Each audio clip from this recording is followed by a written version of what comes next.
Have you ever had that strange feeling when trying to explain to someone how your phone's GPS knows exactly where you are, or how Netflix's algorithm seems to know your tastes better than you do yourself?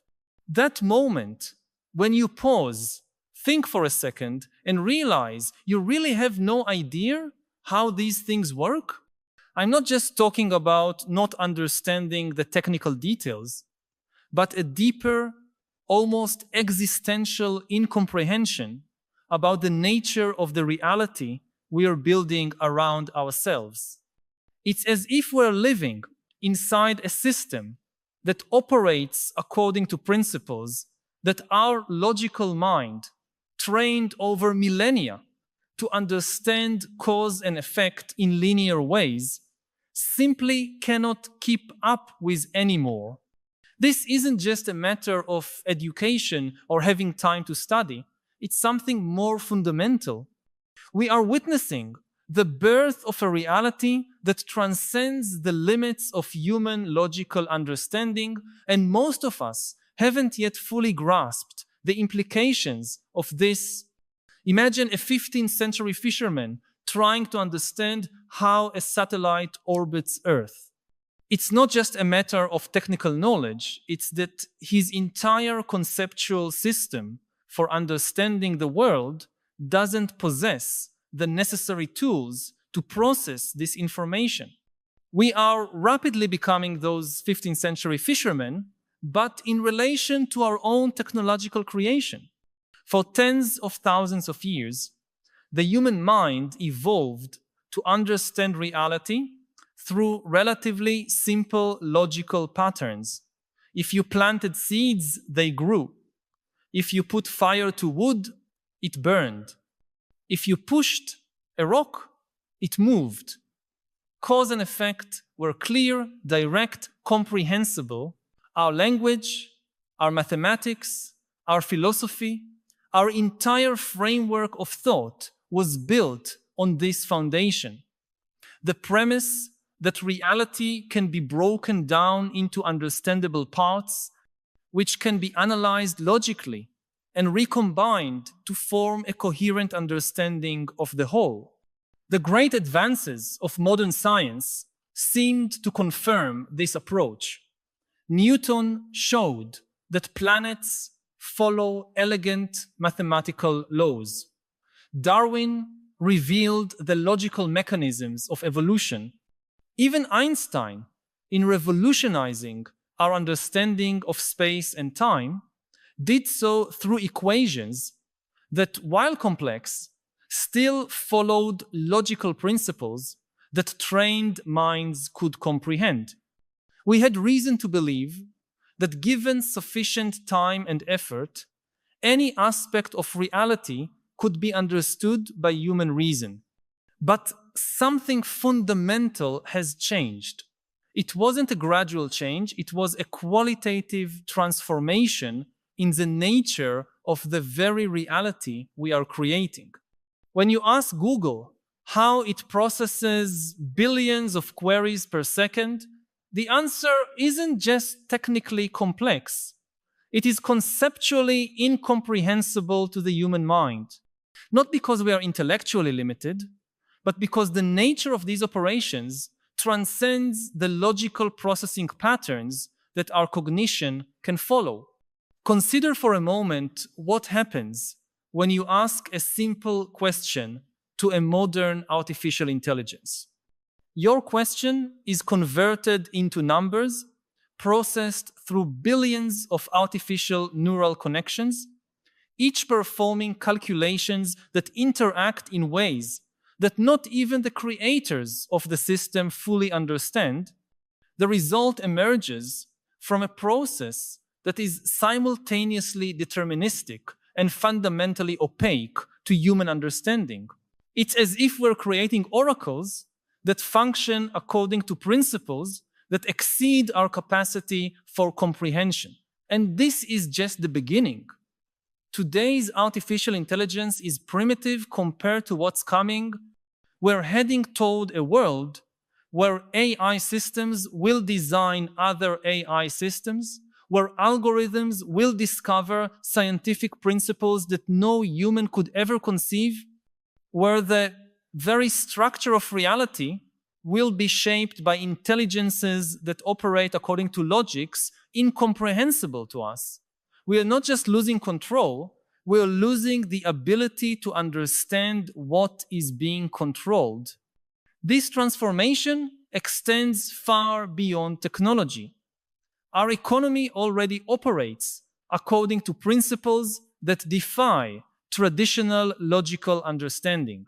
Financial markets respond to high-frequency algorithms that execute millions of transactions per second, creating patterns of economic behavior that no classical economic theory can adequately explain. The value of cryptocurrencies fluctuates according to dynamics that blend technology, mass psychology, and speculation in ways that make traditional cause and effect analyses practically useless. Even our social life is being reorganized according to incomprehensible principles. Social networks determine what we see, who we interact with, what information we receive, through algorithms that process more data about human behavior in an hour than all of academic psychology has accumulated in centuries. These systems don't just reflect our behavior, they shape it in ways that neither we nor their creators can fully predict or understand.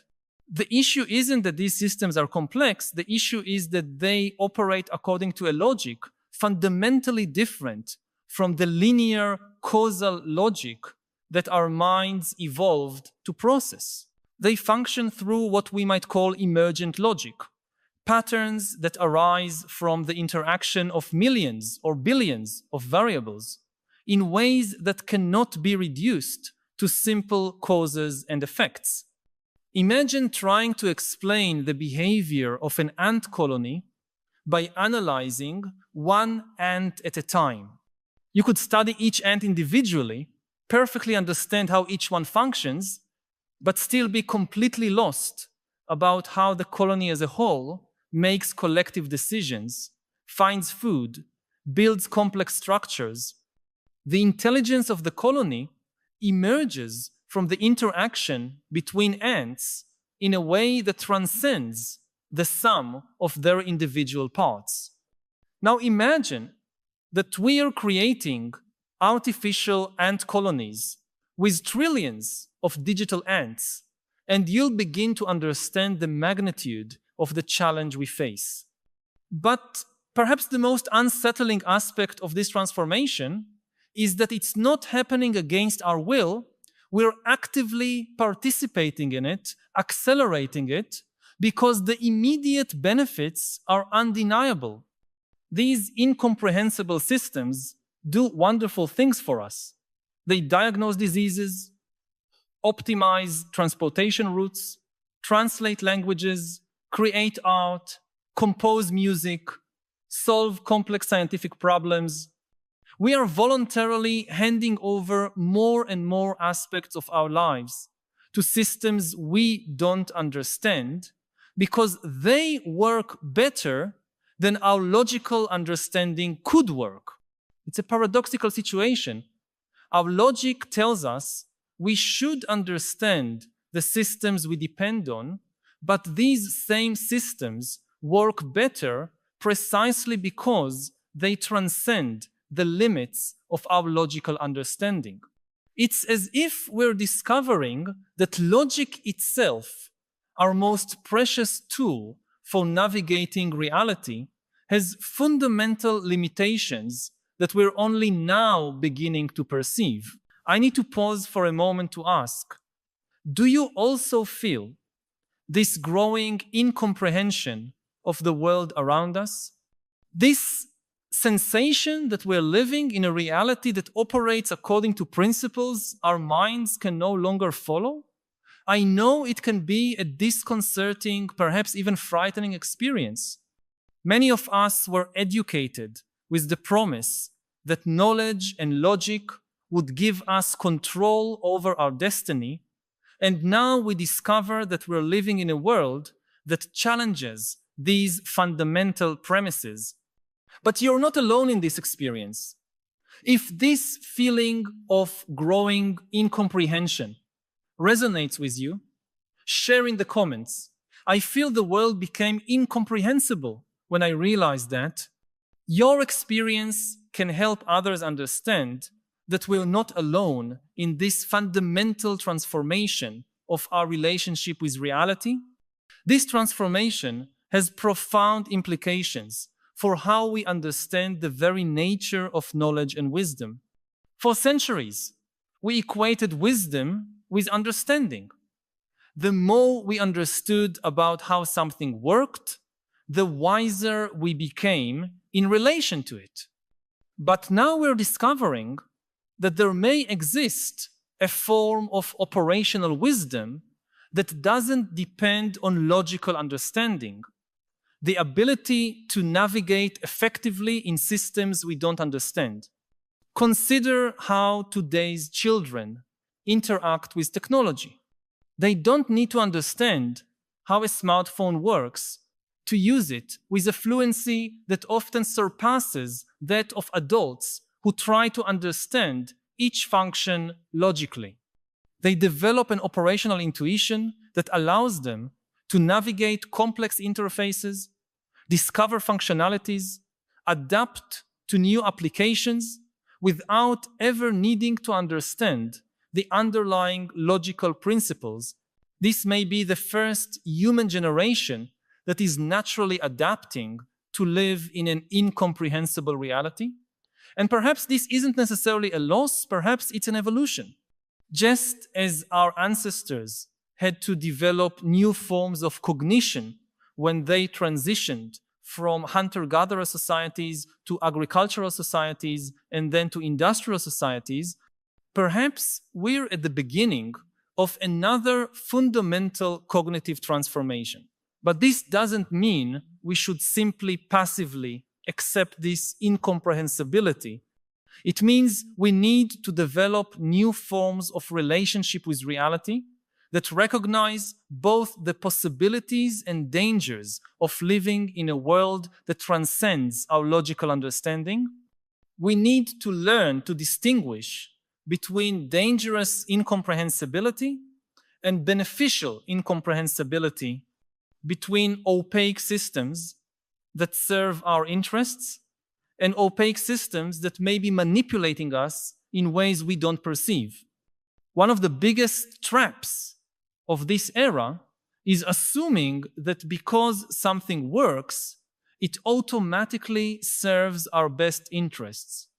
Social media algorithms work magnificently at keeping our attention, but this doesn't necessarily mean they're promoting our psychological or social well-being. AI systems work at optimizing specific metrics, but they may be optimizing metrics that don't correspond to our true human values. The central question isn't how to recover our ability to logically understand everything around us. This may be impossible. The question is how to develop the wisdom to live consciously in an incomprehensible world, how to maintain our human agency in a context where many of the forces shaping our lives operate according to principles that exceed our understanding. This requires a fundamentally new form of intellectual humility. For millennia, the Western intellectual tradition was based on the premise that ignorance is a temporary problem which can be solved through more knowledge, more logic, more analysis. But now we need to learn to coexist with forms of ignorance that may be permanent, not because we are limited, but because the reality we are creating structurally transcends the limits of human logical understanding. Paradoxically, recognizing these limitations can make us wiser, not less wise. When we admit that we cannot fully understand the systems we depend on, we can begin to ask different questions, not just how does this work, But how can I assess whether this is working in my favor? Not just what does this system do, but what kind of person is this system helping me become? This is a unique moment in human history. We are creating a reality that exceeds our capacity for understanding, but we are still in control of some fundamental choices about how this reality develops. We can still choose what types of incomprehensible systems we want to create, what types of dependency we're willing to accept, what aspects of our humanity we consider non-negotiable, even in an increasingly opaque world. The question isn't whether we should embrace or reject this transformation. It's already happening, and it's irreversible. The question is how we can consciously navigate this transition, maintaining our human dignity and our capacity to flourish in a world that operates according to principles our traditional logic cannot understand. Perhaps the answer lies in developing what we might call relational intelligence, the ability to form healthy and conscious relationships with systems we don't fully understand, just as we can have deep and meaningful relationships with other people without fully understanding how their minds work. Perhaps we can learn to have conscious and beneficial relationships with incomprehensible artificial systems. This requires a new form of literacy, not the traditional literacy that teaches us to understand how things work, but a literacy that teaches us to evaluate how things affect us, even when we don't understand how they work. We need to learn to perceive when an incomprehensible system is helping us become more human versus when it's dehumanizing us, even if we can't logically explain why we feel this difference. The near future will likely bring even more incomprehensible systems, artificial intelligences that redesign themselves, nanotechnologies that operate on scales beyond human perception, brain-computer interfaces that integrate our thinking with artificial processing in ways we can't currently imagine. Each of these technologies promises extraordinary benefits, but also represents an additional step toward a reality fundamentally opaque to human logical understanding. The question we face isn't whether we want to live in this world. The question is what kind of human beings we want to be in this world. Do we want to become passive consumers of incomprehensible systems? Or can we find ways to maintain our agency and dignity, even in a context of fundamental incomprehensibility? Can we develop forms of wisdom that allow us to flourish in relationship with mysteries we may never be able to completely solve? This may be the most important question our species has ever faced. And the answer won't come just from philosophers or scientists. It will need to emerge from all of us as we navigate day by day the realities of living in an increasingly incomprehensible world. Every choice we make about how to interact with systems we don't understand is a vote for what kind of future we're creating for our species. The irony is that while the world is becoming incomprehensible to our logical minds, our capacity to make conscious choices about our relationship with this incomprehensibility may be more important than ever. Paradoxically, accepting the limits of our logical understanding may free us to develop other forms of intelligence that are even more fundamental to our survival and flourishing as human beings. We are entering an era where the most important question isn't, do you understand how this works? But do you know who you want to be in relationship with this?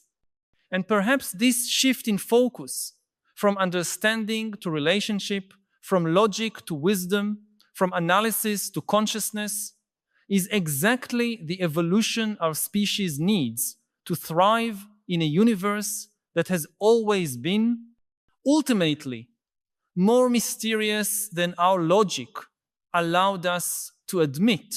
If these reflections touched something you've been feeling, but perhaps haven't found words to express, know that you're not alone.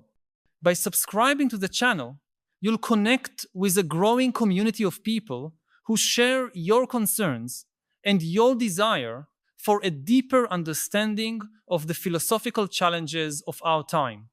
Each week, we meet here to explore together the great questions that define our era and to seek not just understanding, but also wiser ways to live amid the transformations we're witnessing.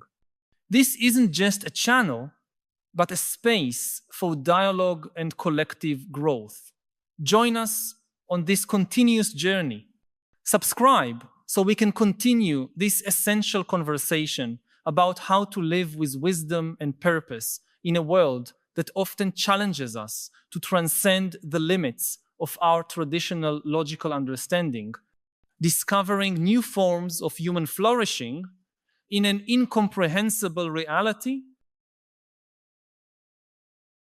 AIs are able to learn and change by themselves, to make decisions by themselves, to invent new ideas by themselves. If a machine cannot do that, it's not really an AI. So a coffee machine that just makes you coffee automatically, but by a pre-programmed way, and it never learns anything new, it's just an automatic machine. It becomes an AI if, as you approach the coffee machine, the machine, before you press any button, addresses you and says to you, I've been watching you for the last weeks or months, and based on everything I've learned about you and your facial expression and the time of day and so forth, I predict you would like an espresso, so I already took the liberty to make a cup for you. If it then tells you, actually, I've invented a new drink that no human ever thought about before, I call it Bespresso, and I think it's better than espresso, you would like it more, and I took the liberty to prepare a cup for you, then it's really an AI.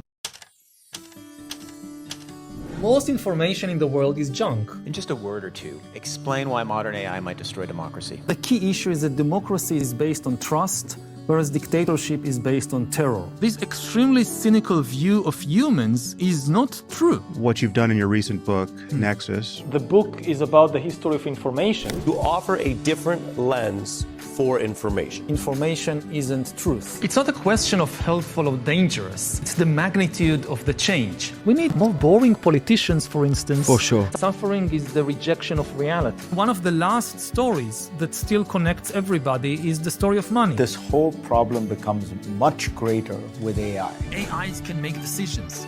They are not just tools in our hands, they are agents, creating new realities.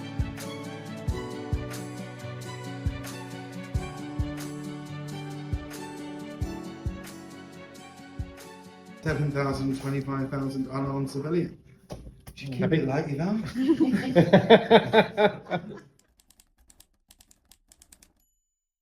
The thing is that not in a dictatorship, in a democracy, newspapers and other news outlets are liable for their decisions. Like if the editor of the New York Times decides to publish some conspiracy theory or fake news at the front page of the New York Times, he cannot hide or she cannot hide behind the argument, but free speech, there are some people who believe it's true, so I put it on the front page of the New York Times. No, your job as editor is not just to put something random there or something that would please people. Your job is to fact check and to take responsibility for these decisions and to make sure that if you publish something on the front page of the New York Times, you better be sure that this is accurate and this is responsible. And if you don't know how to do it, then you're in the wrong job.